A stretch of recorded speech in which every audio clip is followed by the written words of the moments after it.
আজকে আমাদের আলজমিরা হসপিটালে 3টা ফুটফুটে বেবি হয়েছে।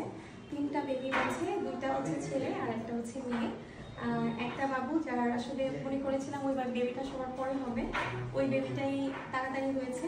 ওইটাও ছেলে বেবি, বেবির ওজন 3 কেজি। মাশাআল্লাহ ওই বেবিটা ডাবল কট প্যাঁচানো ছিল। আজকে 3টা বেবি কট প্যাঁচানো, 2টা হচ্ছে ডাবল কট প্যাঁচানো আর একটা হচ্ছে সিঙ্গেল কট। আর এই যে ফুটফুটে সুন্দর একটা বাবু হয়েছে যেটা, এই বাবুটা 1 কট প্যাঁচানো ছিল। তো মাশাআল্লাহ খুবই সুন্দর হয়েছে। আরেকটা বেবি হয়েছে, এটা হচ্ছে মেয়ে বাবু। উনি আসলে সাভার থেকে এসেছেন, অনেক দূর থেকে কষ্ট করে এসেছে। অনেকেই ওনাকে বলেছে যে ডাবল কট প্যাঁচানো ভয়ের ব্যাপার, আসলে নর্মাল ডেলিভারি হবে না। আমরা তো অনেকগুলো আসলে না জেনেই করছি এখানে যে কট প্যাঁচানো কি প্যাঁচানো না, কিন্তু ওনারটা আমরা জেনে করেছি যে ডাবল কট প্যাঁচানো নিয়েই উনি এসেছে এবং অনেকবার জিজ্ঞেস করেছে যে ডাবল কট প্যাঁচানো আসলে কি নর্মাল হবে কিনা। আমরা বলেছি ইনশাল্লাহ, আল্লাহ যদি চায়, কারণ আমরা সবাই জানি জন্ম মৃত্যু আল্লাহর হাতে।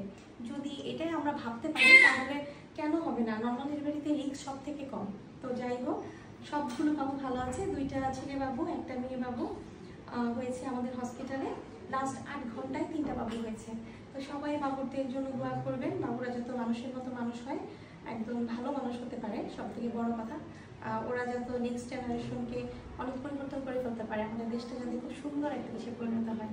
তো আমাদের হসপিটালের জন্য সবাই দোয়া করবেন, যে যেখানে আছেন সেখান থেকে নর্মাল ডেলিভারির চেষ্টা করবেন। সবসময় বরাবর একই কথাই বলি।